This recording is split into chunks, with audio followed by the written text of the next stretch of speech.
Assalamualaikum warahmatullahi wabarakatuh.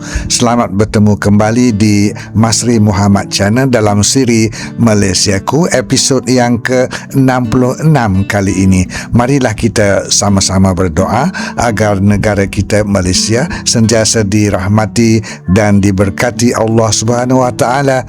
Amin ya rabbal alamin. Bagi sahabat-sahabat dan kawan-kawan yang baru masuk ke channel saya ini, silalah subscribe dahulu channel ini. Mudah-mudahan ianya dapat membantu saya untuk berkembang di masa-masa yang akan datang.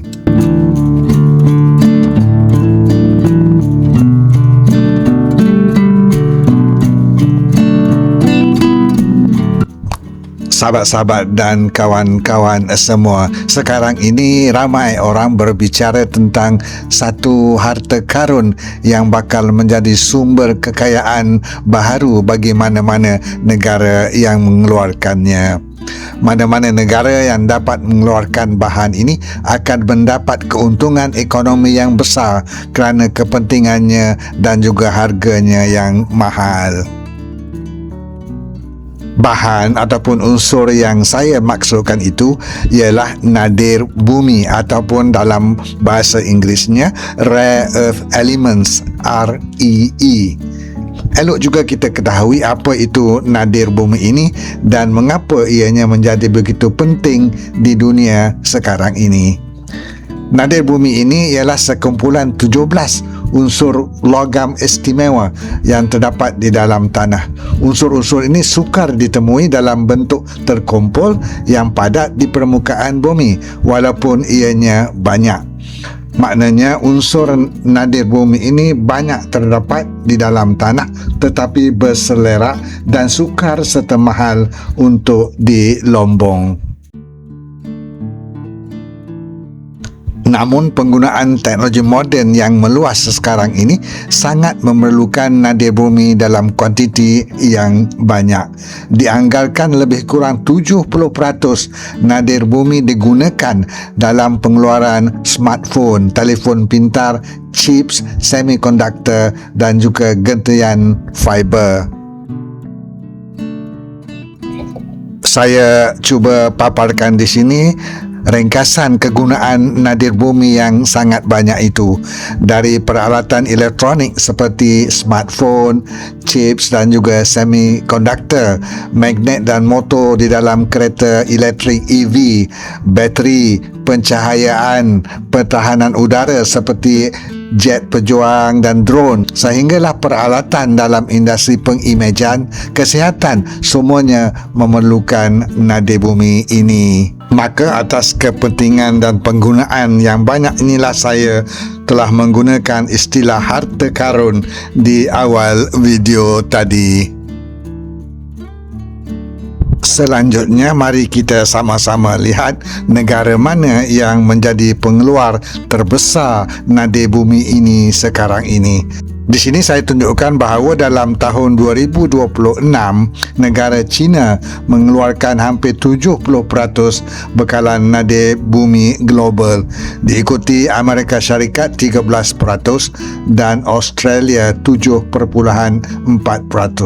Jadi dalam top 10 pengeluaran nadir bumi dunia 2026 ini, Malaysia tidak tersenarai di dalam senarai ini, menunjukkan bahawa tahap pengeluaran yang rendah.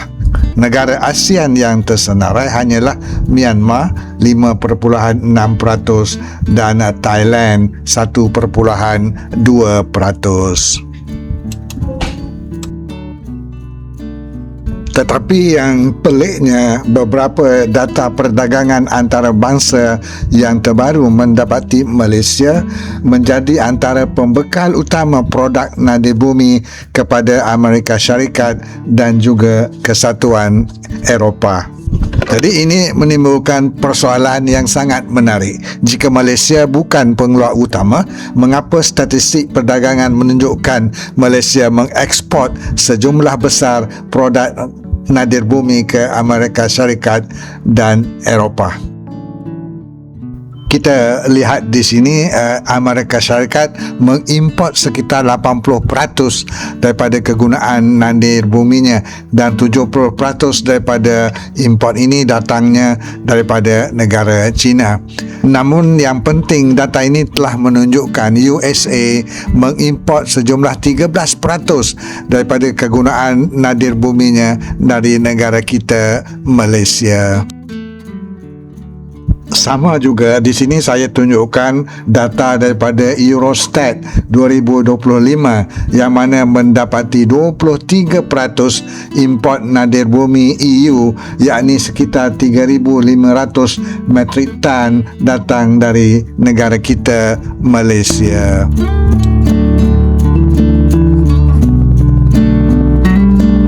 Persoalannya sekarang ini ialah bagaimana sebuah negara yang langsung tidak tersenarai di dalam top 10 pengeluar nadir bumi tertinggi dunia boleh menjadi pembekal penting kepada ekonomi barat, iaitu Amerika Syarikat dan Kesatuan Eropah.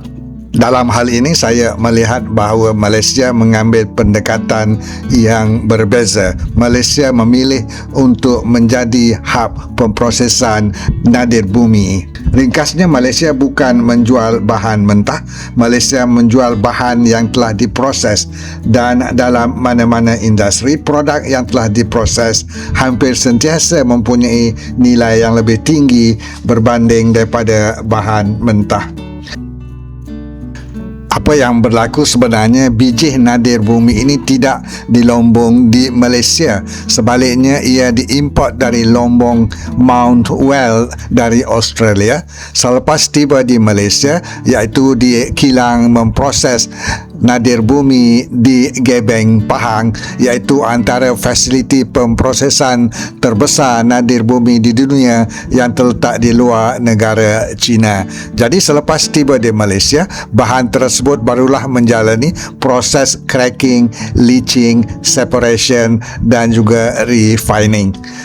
Hasil akhirnya ialah rare earth oxide yang mempunyai nilai jauh lebih tinggi daripada produk mentah. Produk inilah yang kemudiannya dieksport semula ke negara-negara seperti European Union, Amerika Syarikat dan juga negara Jepun. Sahabat-sahabat dan kawan-kawan semua, adakah strategi negara kita Malaysia ini benar-benar menguntungkan?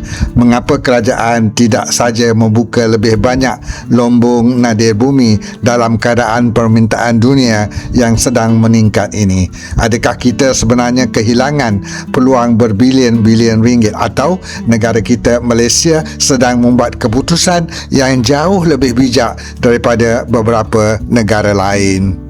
Dalam hampir semua industri komoditi sebenarnya, keuntungan paling besar bukan datang daripada menjual bahan mentah, tetapi daripada memprosesnya menjadi produk bernilai tinggi. Sebenarnya bottleneck di dalam industri nadir bumi dunia ini bukanlah mining ataupun perlombongan, tetapi sebenarnya ialah perprosesan, terutama sekali refining, yang sekarang ini 90% dikuasai oleh negara China.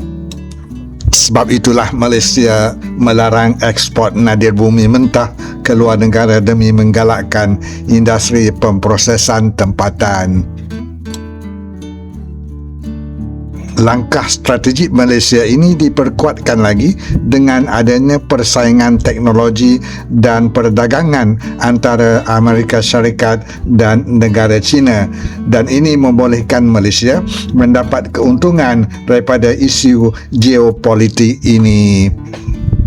Sementara itu, pendekatan yang sama akan diambil oleh negara Amerika Syarikat yang dijangka akan melabur sebanyak $500 juta dalam syarikat-syarikat pemprosesan nadir bumi di sana.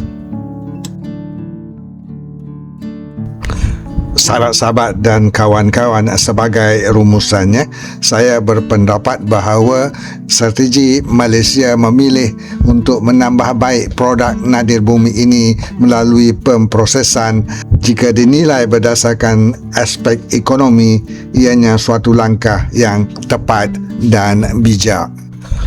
Namun begitu, Malaysia tidak harus berhenti setakat refining sahaja. Ya, refining memang memberikan nilai tambah yang jauh lebih tinggi berbanding menjual nadir bumi mentah, namun keuntungan terbesar sebenarnya berada pada peringkat seterusnya, yakni menghasilkan magnet nadir bumi, motor elektrik, komponen semiconductor dan akhirnya produk berteknologi tinggi. Jika Malaysia hanya menjadi pusat refining, kita sebenarnya masih berada di tengah rantaian nilai. Tetapi jika negara berjaya membina industri magnet, bateri, motor EV dan teknologi hiliran, Malaysia boleh melonjak daripada sebuah negara pemproses kepada negara pengeluar teknologi. Jika strategi ini disusuli dengan pelaburan dalam penyelidikan, R&D yang mantap, pembangunan bakat yang tersusun dan industri hiliran yang fokus, Malaysia sangat berpotensi untuk menjadi antara pemain paling penting dalam rangkaian bekalan nadir bumi dunia, bukan kerana memiliki lombong terbesar tetapi kerana menguasai proses yang paling bernilai. Semoga Allah Subhanahu Wa Taala mempermudahkan usaha kita ini, insya-Allah. Terima kasih kerana sudi menonton video saya hingga ke akhir. Sekiranya anda suka dengan video ini, sila like, komen dan share video ini. Mudah-mudahan ianya dapat ditonton oleh lebih ramai lagi kawan-kawan kita di luar sana. Sehingga berjumpa lagi dalam video-video saya yang akan datang. Salam hormat, salam ceria dari saya, Masri Muhammad. Assalamualaikum warahmatullahi wabarakatuh.